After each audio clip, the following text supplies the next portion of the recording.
What's up, shadowy sleuths? Welcome to Sinister Silhouettes, the podcast where we dive headfirst into the darkest corners of the human psyche. I'm Tasha Pierce, your guide through the twisted tapestry of true crime, unsolved mysteries, and paranormal phenomena. Together, we'll unravel these sinister silhouettes, shining a light on the darkness that can reside within the human soul. Please do me the honor of rating, reviewing, and subscribing to Sinister Silhouettes wherever you're listening.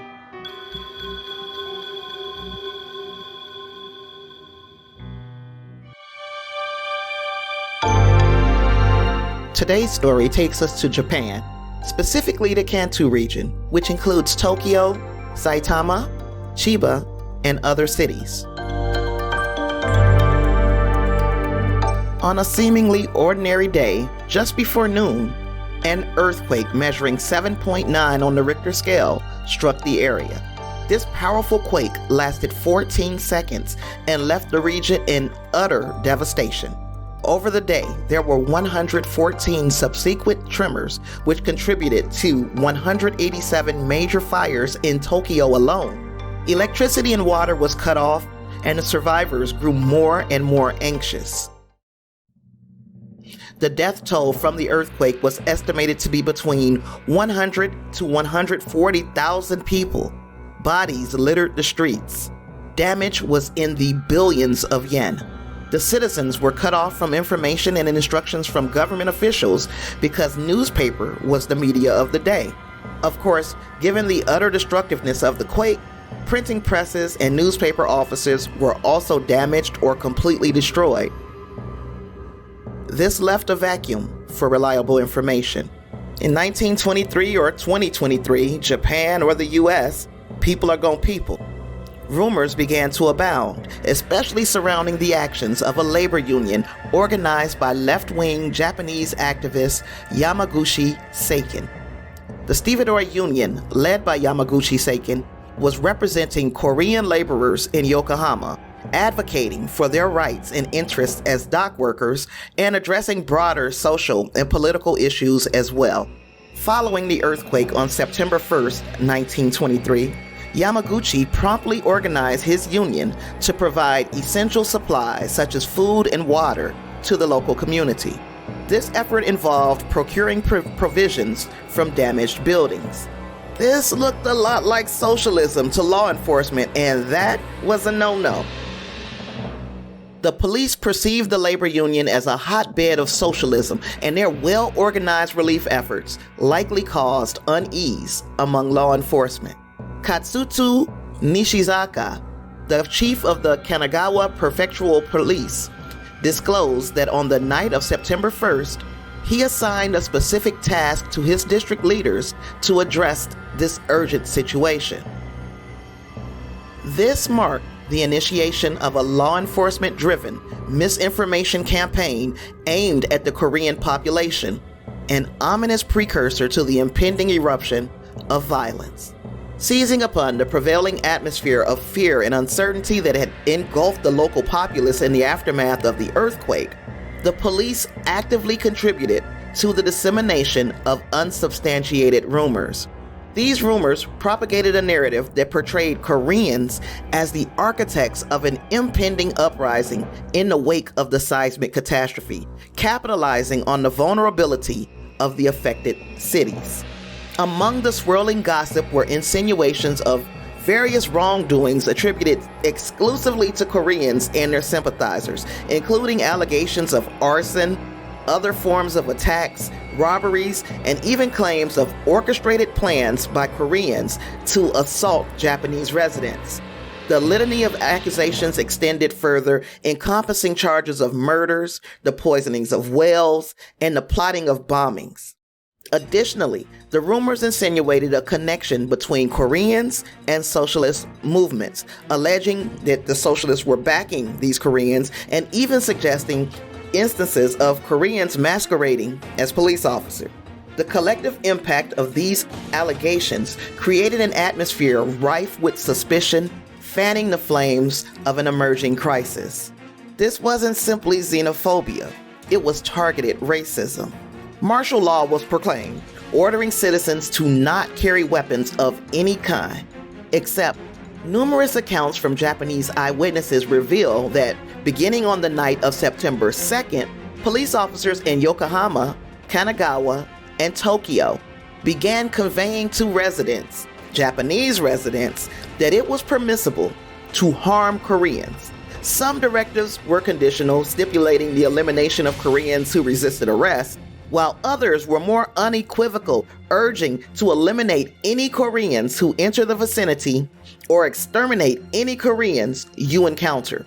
Concurrently, on the same night, as the police organized a vigilante group to target Koreans in Yokohama's Noje region, one of the organizing officers informed a newspaper journalist that Koreans had been apprehended possessing a list of neighborhoods to set ablaze, along with supplies of bombs and substances for well poisoning. It turns out those items identified as explosives and poisoning agents were actually canned pineapples and a bag of sugar.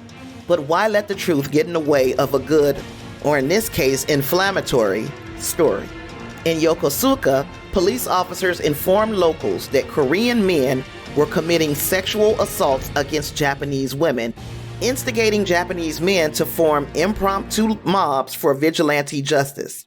In Bunkyo, the police falsely circulated reports that Koreans had contaminated the water and food supply.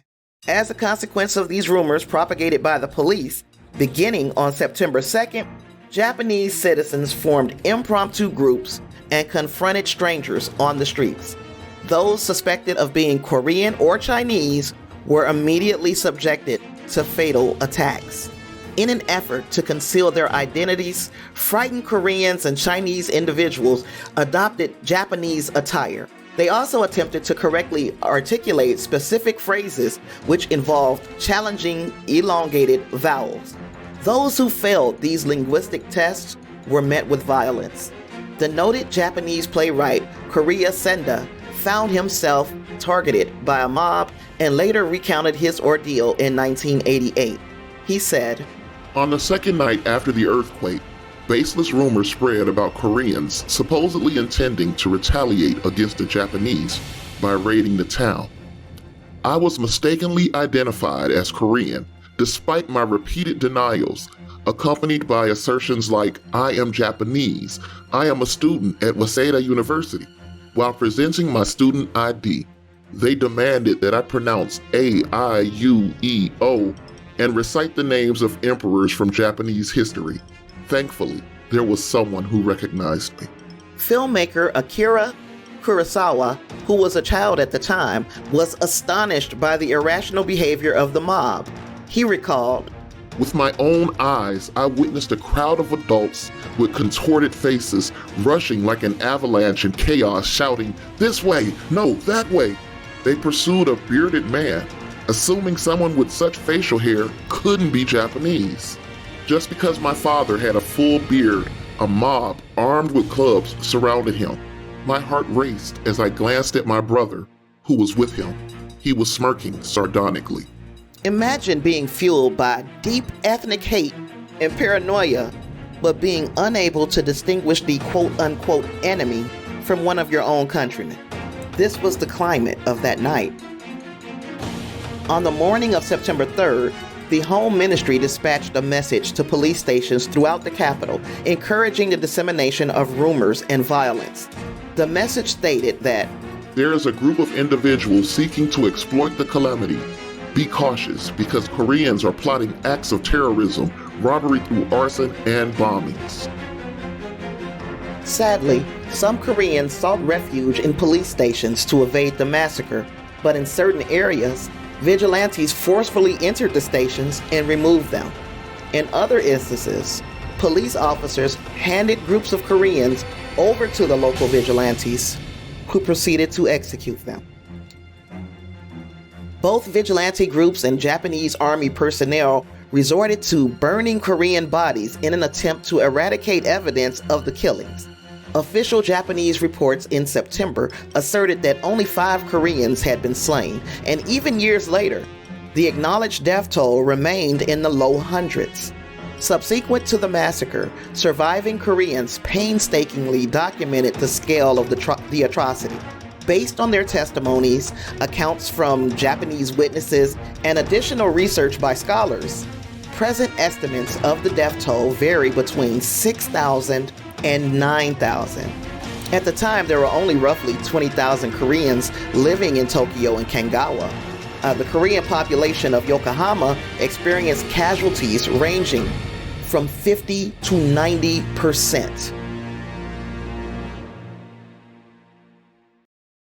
In the wake of the Great Kanto earthquake, regional police and the Imperial Army used the chaos as an excuse to also target and kill political dissidents. Socialists and Chinese communal leaders were abducted and murdered, with the authorities claiming that they were planning to overthrow the government. In one of the most notorious incidents, Imperial Army officer Masahiko Amakasu executed the married couple Sake Osugi and Noe Ito, along with their 6-year-old nephew. 6 years old. Their bodies were then disposed of in a well. Their murders caused widespread outrage, but thousands of people actually signed petitions calling for leniency for Amakasu. The case also drew attention in the United States as the child was a dual citizen with American nationality. However, efforts to get the American embassy involved were unsuccessful. Amakasu and 4 other soldiers were court-martialed for the murders. That sounds like a good thing, right? During the trial, Amakasu's lawyers argued that he had acted out of patriotic duty and that the murders were justified for the public good. Surprisingly, both the judge and the military prosecutor were sympathetic to these arguments, and Amakasu was sentenced to just 10 years in prison. He was released after 7 years and 6 months, an age that the child never got to see. And then he later went on to work as a special agent for the Imperial Japanese Army in Manchuria. After Japan's World War II surrender in 1945, Amakasu committed suicide by taking potassium cyanide. Following the tragedy, Navy Minister Takarabe Takeshi lauded the Japanese vigilante groups for their warlike spirit, commending them as a tangible outcome of military enlistment.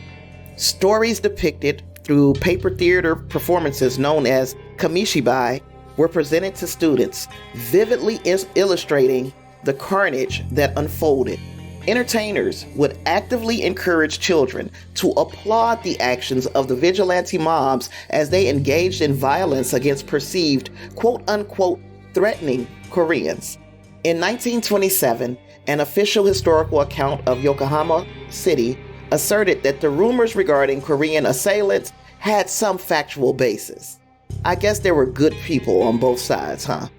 I mean, in what universe would government officials, the military, and law enforcement agree to not only incite violence amongst its population, but to also cover up the dastardly deeds? I mean, this doesn't sound familiar at all. And why would the populace go along with this reprehensible conduct? Well, the events of the 1923 Great Kanto earthquake and its aftermath, including the violence and discrimination against Koreans and other minority groups, can be characterized as examples of mob violence. Mob violence refers to the collective and often spontaneous actions of a large group of individuals who engage in violent or destructive behavior. It's driven by emotions such as fear, anger, panic, or hatred, and it can lead to the harm or even death of targeted individuals or groups, as seen here. Like, just for the sake of argument, putting it in more current terms, let's say groups of people with differing political or religious affiliations. Imagine if, instead of promoting unity, the leaders of such organization sowed division. That could lead to the members of those factions committing horrendous acts in the furtherance of their cause. Now, if those involved are then praised for their behavior, they fail to appreciate the damage they may have caused. They might see themselves as patriotic or righteously indignant. They might even begin seeing the other side as, quote, less than human, unquote. Categorizing a group as less than human or dehumanizing them can have profound and dangerous consequences. This dehumanization is often a precursor to discrimination, violence, and human rights abuses. So here are some of the further dangers that are associated with this harmful practice. Dehumanization holds far-reaching consequences that profoundly impact both individuals and society. Firstly, it serves as a dangerous catalyst for violence, making it easier to rationalize harm against the dehumanized group, often leading to a disregard for their suffering. Secondly, dehumanization has the potential to escalate violence over time, starting with verbal degradation and evolving into physical brutality, even reaching the horrifying depths of genocide, as evidenced by historical tragedies like the Holocaust. Furthermore, it undermines the recognition of the fundamental dignity and rights of all individuals, paving the way for human rights violations as society becomes apathetic towards the well-being of any marginalized group. This insidious process also normalizes cruelty, permitting acts that would typically be deemed morally reprehensible to be endorsed or glorified within the context of dehumanization. Additionally, dehumanization deepens societal divides, intensifying polarization and animosity, hindering peaceful resolutions and common ground. It erodes empathy, causing a diminished capacity to extend compassion or aid to those considered less than human. Beyond immediate conflicts, dehumanization leaves a lasting imprint on social fabric, trust, and intergroup relations, posing challenges to reconciliation and healing. Its ramifications extend to policymaking, enabling unjust and discriminatory measures that curtail basic rights, opportunities, and resources for the targeted group, perpetuating cycles of inequality and marginalization. Think the civil rights era in the United States. Furthermore, dehumanization contributes to the proliferation of hate and intolerance, fostering an environment where extremist ideologies gain traction and become normalized. Finally, it exerts a corrosive influence on individual ethical considerations, potentially leading those who engage in or endorse dehumanization to forsake their moral compass and disregard human rights and ethical principles. But hey, like I said, this doesn't sound at all familiar. Back to mob violence. It's important to acknowledge that mob violence is a destructive and harmful phenomenon that can have devastating consequences for individuals and communities. The events of the Kanto Massacre serve as a tragic reminder of the potential for collective irrational behavior and the need for societal mechanisms to prevent and address such violence. Now, all sarcasm aside, the Kanto Massacre does teach us important lessons that apply to today's world. First, the spread of false information and narratives and rumors back then was similar to how digital platforms work today and how they can make fear worse by sharing unchecked details. It's important to think critically and check facts before you react. That rhymed. Second, the massacre's targeting of minority groups like Koreans shows the dangers of prejudice and discrimination. It reminds us how unfair treatment based on things like ethnicity, politics, or religion can harm communities. This is especially important in situations where marginalized groups face unfairness. Third, the chaos after the earthquake showed how vital capable leadership is during crises. Leaders need to stop the violence, enforce and adhere to laws, and address hate and discrimination to keep society together. Also, the idea of mass hysteria and group behavior during the massacre warns us about the risk of large groups acting irrationally and harmfully. This means we should think about our actions in groups and avoid joining in harmful behavior driven by strong emotions. The media's role in spreading rumors during the massacre teaches us about the power of modern media to shape how we see things. Responsible journalism and being careful about what media we consume are very important, especially since media has been shaping what people think. Even in the tragedy, we saw moments of people coming together and helping, like Yamaguchi Seiken and his union of Korean laborers. This shows how important community support and everyone working together is, especially during tough times. Learning from the history of the Kanto Massacre helps us see the dangers of violence, discrimination, and mob behavior. These lessons guide us to be more understanding, caring, and thoughtful in today's complex and connected world. So you might ask, Tasha, why did you share this story today?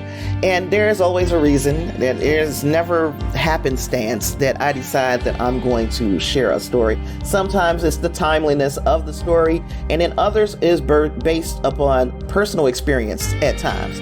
And in personal experience, we all know that former President Donald Trump and a list of 18 co-conspirators were placed under indictment in Atlanta by district attorney by the name of Fani Willis, who is an African-American woman.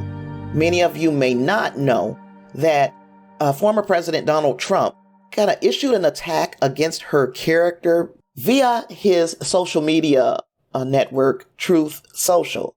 And it was a very ugly and degrading comment that he made. But of course, his followers picked up on it. And after the indictments were handed down, a Twitter user made the comment, "Let me guess, the DA got gangbanged first." Now, because Fani Willis is doing what many of us consider to be her job, which is holding all people, regardless of their level of power or stature in American society, she's holding all people to the standard of the law. This does not by any means mean that Donald J. Trump and his co-conspirators will be found guilty. They are actually presumed innocent until proven guilty. There has to be a preponderance of evidence for Mr. Trump and the co-conspirators to be found guilty. These personal attacks against the district attorney for doing her job seem to be they're very motivated by politics. This caused me, after I saw the comment that says, "Let me guess, the DA got gangbanged first," this caused me to reply. And usually I stay out of politics because I consider myself neither Democrat or Republican. I think freely, and I will align myself to the best available person for candidacy. That being said, I responded to this little thing because I guess I feel a little bit of solidarity with this black woman who is just doing her job. And I use the words of Michelle Obama, who is, I guess for all intents and purposes, a hero, kind of like a big sister who reminds you of things that you already know. And Michelle Obama, at one time under attack for just being in the White House, she made the statement, "When they go low, we go high." And that was my response. I said, when they go low, we go high.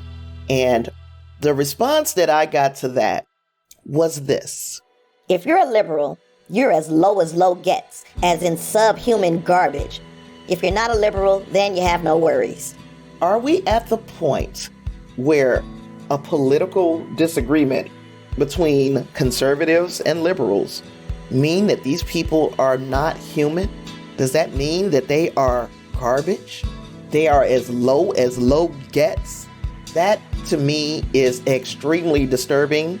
And my response to that, and that was my final response, by the way, I didn't continue this argument over days and weeks. I wasn't going to sleep thinking about it, but I did wake up thinking about it because I felt like this is something that I might want to share with you all.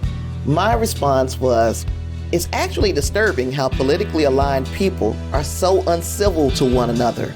Politics aren't a person's entire identity, and it didn't used to be this way. And I mean that. Politics, religion, ethnicity, all of that is not a person's entire identity. There are layers to people. And once we get back to that, where we can have a disagreement without completely throwing away a person for this disagreement. If a person can make a mistake and earn redemption, if a person can be held to their apologies when they make a mistake, until we get back to that, we are in danger of repeating history. And I could have today talked about the Tulsa, Oklahoma race massacre, but that story has been done by Lovecraft Country and The Watchmen and other forms of media. If you guys want me to do that, please let me know. But because it's been shared, I thought I would share a story that has been whitewashed by history. Not saying that nobody knows about the Kanto Massacre, but it is not something that is taught as often as, say, the Holocaust. Even though it was maybe not on the same scale as what happened during World War II, but it was just as horrific, especially for the people who had to endure not only that short period of time where these atrocities were taking place, but in the aftermath. How do you move forward from being treated as less than human? Those are my questions, I guess, for the day. I was upset for just a little while. I didn't feel attacked by this woman, and I guess it's because she's only reacting to the climate that the United States is in right now. So I didn't feel personally attacked, but I felt like this is a damn shame. It's a damn shame that this is where we are, because we are going to move backwards before we move forward until we get this under some type of control. And I guess that's all I have for this topic today. And I appreciate you all for indulging me ranting at the end here. Before we wrap up this journey into the shadows, remember, the mystery doesn't stop here, fam.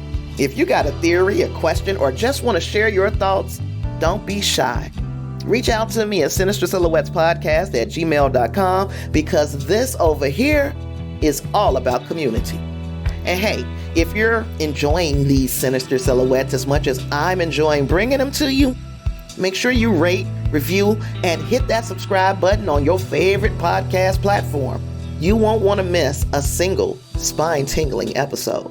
So until next time, keep your flashlight handy and your curiosity alive.